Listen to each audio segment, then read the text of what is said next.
Did you know that a staggering 78% of Americans live paycheck to paycheck, often feeling like they're on a financial tightrope with no safety net below? It's a startling reality, but what if I told you that the power to change this starts with 6 simple rules?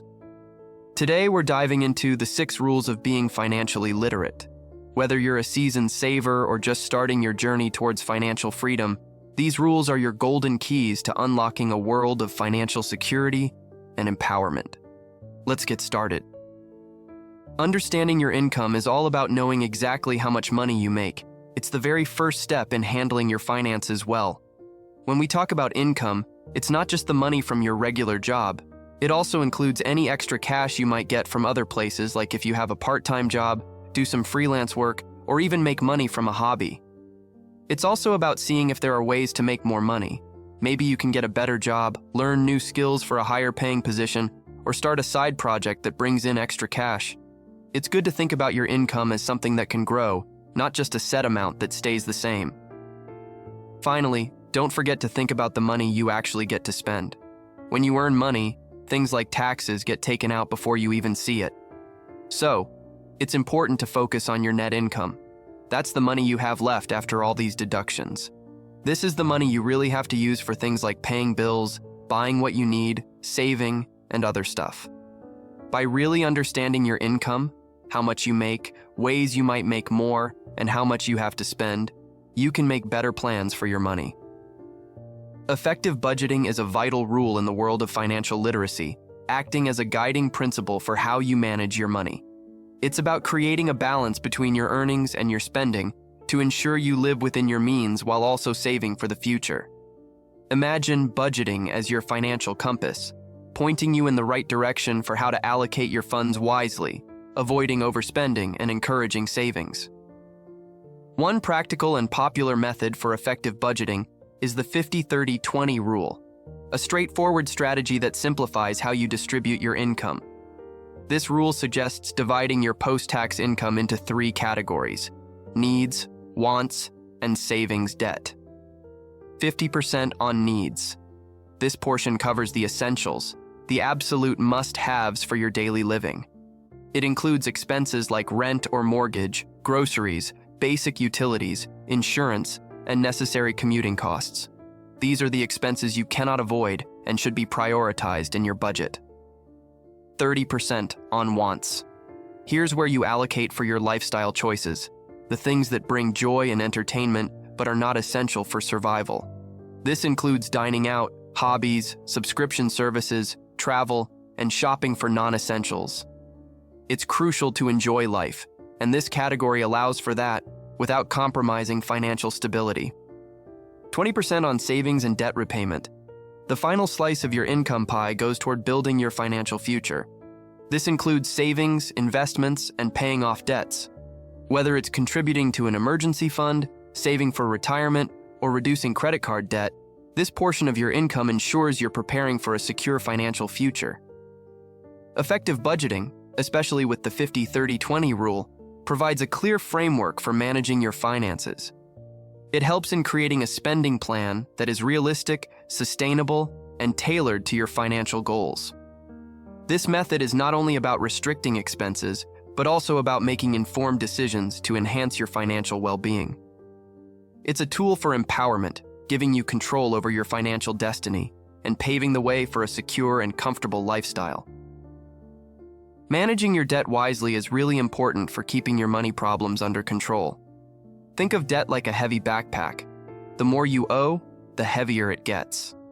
The trick is to not let this backpack get too heavy and to lighten it as much as you can. First, you need to know exactly what you owe. Make a list of all your debts, like credit card bills, car loans, or any other money you need to pay back. Write down how much each one is and what the interest rate is. This helps you see the whole picture and decide which debts to pay off first. Some people like to pay off the debts with the highest interest rates first because it can save money over time. Next, make sure you include your debt payments in your monthly budget. Don't just pay the minimum amount. Try to pay a bit more if you can. This will help you get rid of your debts faster. But be careful not to spend so much on paying off debts that you can't cover your other important expenses or save a little money for emergencies. Lastly, Try not to make your debt situation worse. This means being careful with how you use credit cards and not taking out new loans unless you really need to.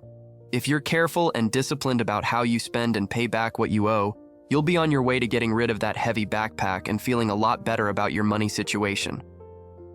Rule 4 is all about having an emergency fund, which is like a safety net for your money. Imagine if something unexpected happens, like your car breaks down, you have a big medical bill, or you suddenly lose your job. An emergency fund is money you've saved up just for these kinds of surprises. It's there to help you so you don't have to borrow money or use a credit card and get into debt. Most people try to save enough to cover their living costs for 3 to 6 months. To build this fund, start by figuring out how much money you usually spend each month. Then, try to save a little bit from what you earn regularly, putting it into your emergency fund. It's okay to start small and increase the amount gradually. The important thing is to make it a habit to save regularly. Keep this money somewhere you can get to it easily, like in a savings account, so if an emergency does happen, you can use the money right away. Finally, remember to use your emergency fund only for real emergencies. It's not for shopping or things you just want, and if you ever have to use some of the money, try to put it back as soon as you can. Over time, your costs might change, like if you move somewhere more expensive or have a baby, so you might need to save more to keep your emergency fund big enough. Having this fund is really about feeling secure because you know you're ready for unexpected events that cost money. Rule 5, investing wisely for the future, is about using your money to make more money over time. Think of investing like planting a seed that grows into a tree. You put your money into things like stocks, bonds, or real estate, and over time, these investments can grow in value. This way, you're not just saving your money, you're giving it a chance to increase through these investments. Investing is a great way to build up money for big future goals like retirement or buying a house. Before you start investing, it's important to know how much risk you're comfortable with. Risk is the chance that you might lose some money. Everyone has a different feeling about risk, and it's okay to be cautious. Also, think about when you'll need the money. If it's a long time from now, you might be able to take more risk because you have time to wait for your investments to grow. It's a good idea to spread your money across different types of investments. This way, if one doesn't do well, you have others that might be doing better. If you're new to investing, it might be helpful to talk to someone who knows a lot about it, like a financial advisor. They can help you understand what's going on in the markets and how different investments work. Remember, investing isn't about getting rich quickly. It's about making smart choices with your money and letting it grow over time. Keep an eye on your investments and change them if you need to, especially as you get closer to needing the money for something big. Investing wisely is all about planning for the future and watching your money grow. Rule 6, continuously educate yourself, is all about keeping up with the world of money and changing your plans when needed. Just like how things in life keep changing, the world of money does too.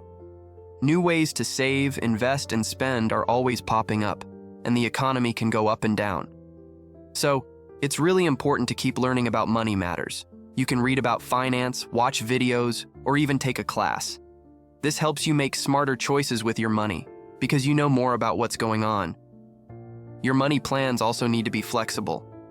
As things in your life change, like if you get a new job, have a baby, or get close to retiring, your money plans should change too. Maybe you'll need to save more or change how you're investing. Being open to new tools and apps that help with money can also make managing your finances easier and more effective. Sometimes it's a good idea to get advice from experts, especially for big or tricky money decisions. Financial advisors can help you understand things better and guide you in the right direction. Remember, knowing about money and how to handle it is something that keeps going your whole life. It's not just about learning once. It's about keeping up with changes and adjusting your plans as you go. This way, you can always be on top of your money game. All right, that wraps up our talk on the 6 key rules for handling your money wisely. These steps are really important if you want to be good with money and reach your goals. Now, it's your turn. I'd love to hear what you think. Drop a comment below and let me know which rule you think is the most useful, or if you've got any cool tips or stories about managing money.